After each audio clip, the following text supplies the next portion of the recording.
from St. Louis Public Radio.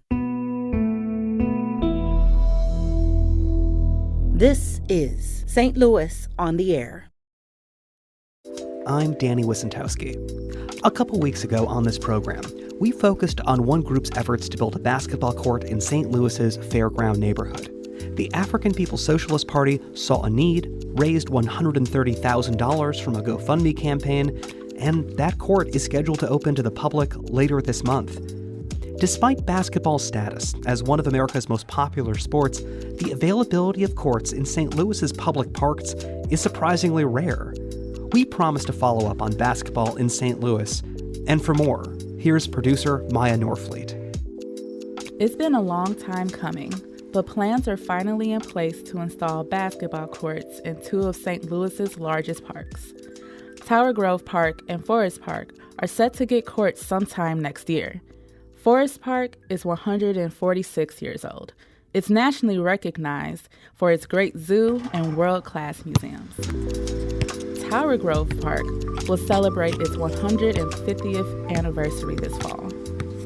It once had basketball courts over 30 years ago. So what took so long? Where have St. Louisans been left to live out their hoop dreams? And what does the lack of basketball courts in many St. Louis parks say about who we are as a community? The St. Louis on the Air team asked for your thoughts on social media. We learned that many of you have issues with finding a place to play that doesn't cost money, like Tyler Small. He grew up in Florissant, and as kids, he and his friends often improvised and MacGyvered their way to get a game in. Trying to find a court was really difficult, especially as a kid, because you would either have to walk miles to get to one, and then walk back after playing, unless you were lucky enough to get a ride or ask for a ride, which really wasn't the case all the time. And yeah, I'd say even times we were kids, I had neighbors who put together a milk crate, and that's how they played, just trying to find a way to get it in. They used one of the poles, the electric tower poles, and put a little milk crate on and played.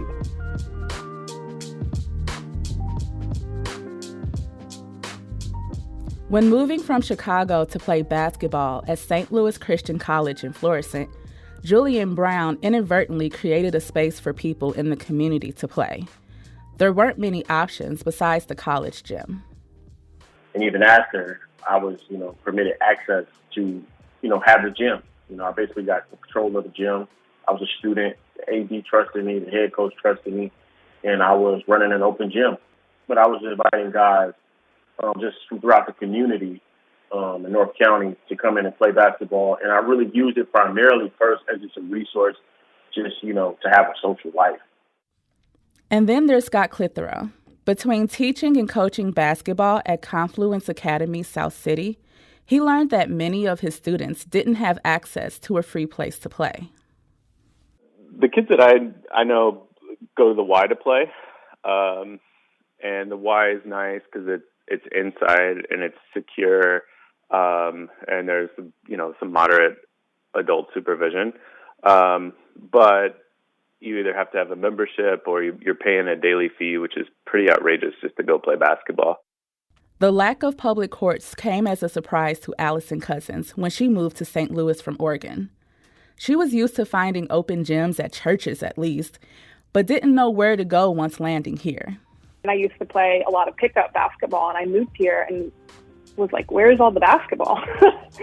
I used to play at churches and community centers, and I looked around and couldn't find that. You have to know somebody who runs a gym or has a key to the church.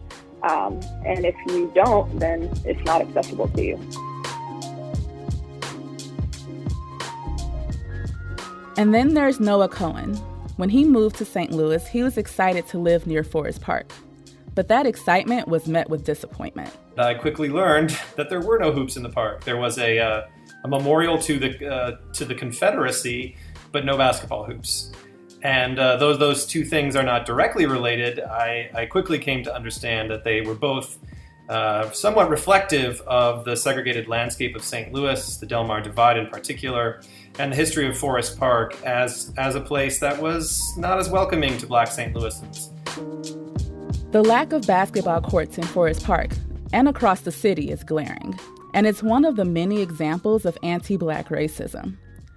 Noah's experience, along with that of his research partner John Early, led them to dig through newspaper clippings, meeting minutes from the Board of Aldermen, and past park plans for Forest Park, Tower Grove Park, and even Lafayette Park.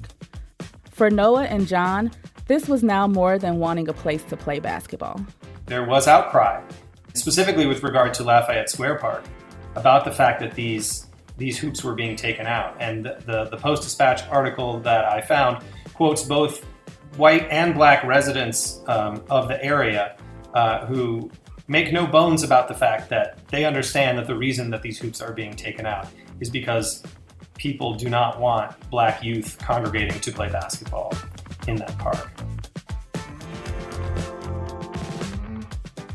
So the sentiment is right there in black and white in those instances. Now, those don't pertain to Forest Park directly, but that's simply because Forest Park never installed hoops in the first place, which I think is an interesting dynamic given how popular the game was and the fact that it was played professionally here in St. Louis. The lack of basketball courts in Forest Park and the removal of courts in other city parks became an unfortunate reality that people just came to accept. After hearing our story 2 weeks ago about the new basketball court on the north side of St. Louis that the African People's Socialist Party built, Sarah Stout tweeted at St. Louis on the Air. Reminds me of when we lived in the Northampton area. There was a basketball court in Tillis Park. An elderly woman from across the park asked our family one day to sign a petition to remove the court. Told us it brought in a, quote, bad element. A year or two later, the court was moved to the very far side of the park, near the apartments. I told the alderman that this was a racist move, and that was part of the reason why we left the neighborhood. The whole thing was super gross and was exactly what's wrong with St. Louis.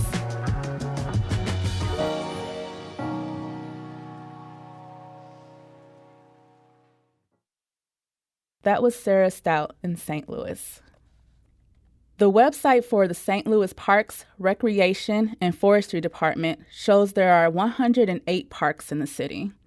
Only 31 of them have basketball courts, and of those 31 parks, just 6 are south of Del Mar, a divide that raises questions about what sports and people are invited into some of the city's most advantaged neighborhoods. Even without public basketball courts over many years, people have found a way to bring basketball to their communities. The African People's Socialist Party, despite recently being raided by the FBI, is just about to open a crowd-funded court in the Fairground neighborhood. When we last checked in with them, an artist had just finished painting the party's logo as center court. There's also Love Bank Park on Cherokee Street. That's a pocket park with one basketball hoop that was entirely funded by community members. And in Kinlock Park in North St. Louis County, artist William LaChance helped renovate 3 full-size basketball courts with help from Project Backboard. That's a nonprofit dedicated to updating and bringing art to courts as a way to bring neighborhoods together. Through people power and sheer will, basketball courts are coming back. Community calls for courts are why Forest Park and Tower Grove Park have plans to build them.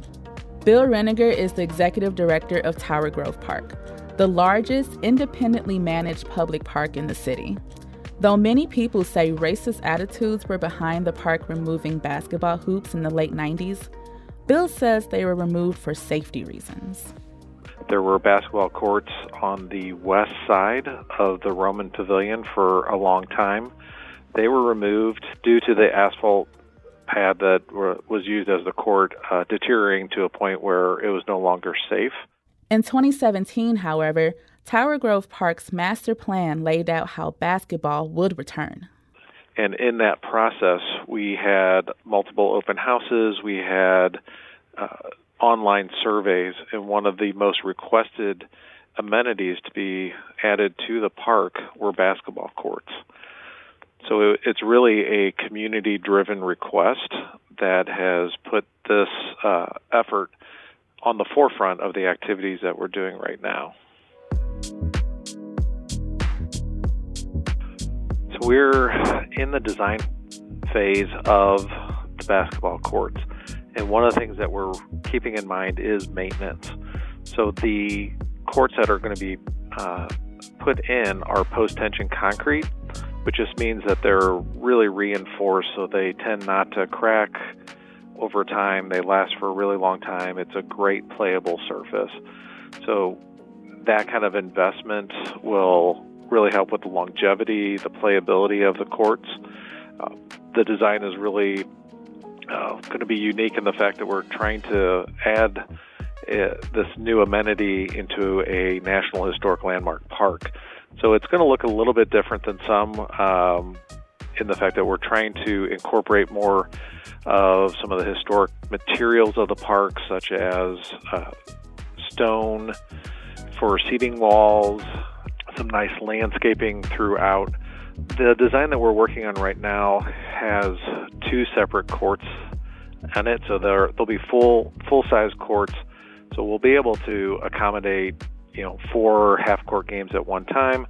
We're also going to be making sure that there are attachments to the nets to drop it down so that kids of younger age, as well as those who have varying abilities, have the opportunity to play on these courts as well. Again, that's Bill Reniger, Executive Director of Tower Grove Park. A couple of miles north in Forest Park, the absence of basketball courts in the city's largest park is more glaring. Sprawling across some 1,300 acres, yes, there's the zoo, history museum, art museum, and more, but there's also a golf course, skating rink, fields for baseball, softball, soccer, and cricket, handball and racquetball courts, tennis courts, chess tables, and even a spot for archery. It's hard to believe that the park has never had a basketball court at all, but that is supposed to change next year.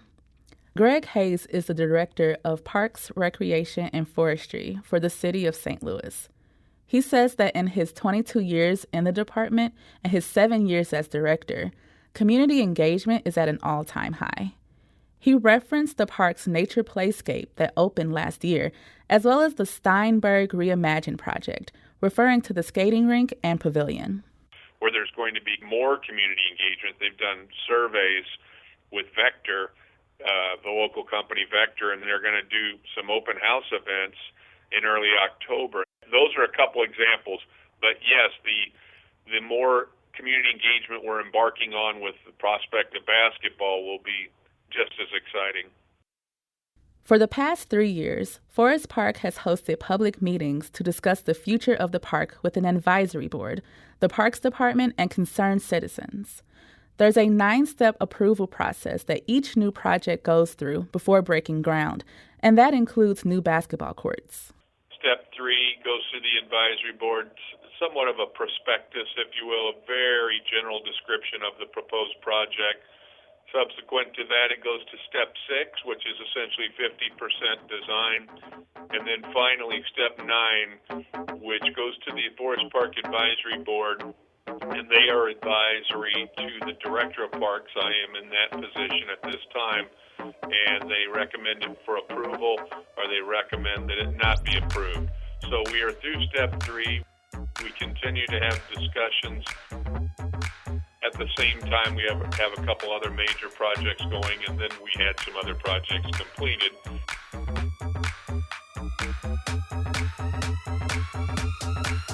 The project to bring basketball to Forest Park has been stuck on step 3 for the past year. Last year, St. Louis Public Radio's Rachel Littman reported on basketball courts coming to Tower Grove Park and Forest Park, likely by 2023. At the time, Greg Hayes said serious conversations about adding courts to Forest Park started around early 2020. And he said then, quote, "We're excited about the prospect of basketball in Forest Park so folks can have a safe, fun, and enjoyable time enjoying that amenity that's popular." Last week, Greg Hayes said a public meeting about the basketball courts was scheduled for next week, but that meeting has since been canceled. The Forest Park Advisory Board hosts these meetings monthly, and the last time basketball was on the advisory board calendar was October 2021. Director Greg Hayes says he still feels confident that everything is on track. We're just very excited. We're excited about every park project, and a lot of folks love basketball. We have two terrific NBA players, and Jason Tatum, who's been great to the city, as has Mr. Beal, Bradley Beal. They're just a couple terrific folks that came out of the city of St. Louis and the area. So we're excited with that momentum, and we'll just keep planning the process and move forward. The advisory board's website says the plan is to still have the courts completed by spring of 2023. That leaves about 7 months to get through the last 6 steps to have the project approved and courts built. We will certainly be interested in the continuing community engagement process to hear from folks, because we want to put the best amenity out there that we can. Of course, we'll make those decisions, but without their input, we won't know what folks out there are interested in terms of basketball. With 2023 just around the corner, basketball in St. Louis's biggest parks could be getting the bounce people have been waiting for. And after years of misses, St. Louis seems poised to take its shot. But first, the board needs to make it past step 3.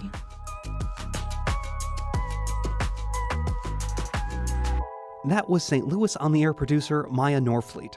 To see a map of where basketball courts are in St. Louis and to read more about plans for basketball courts in Tower Grove Park and Forest Park, visit stlonair.show.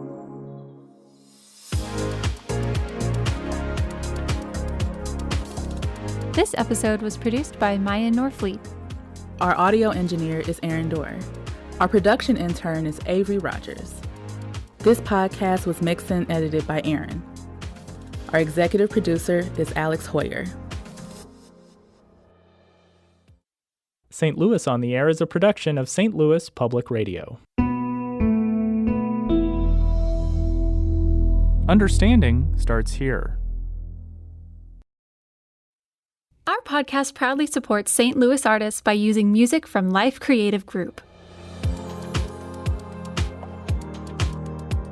Do you find yourself regularly listening to episodes of St. Louis on the Air?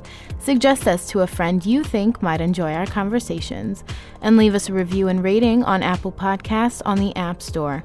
It's the simplest way to help people discover our show. Thank you. St. Louis Public Radio is a member-supported service of the University of Missouri St. Louis.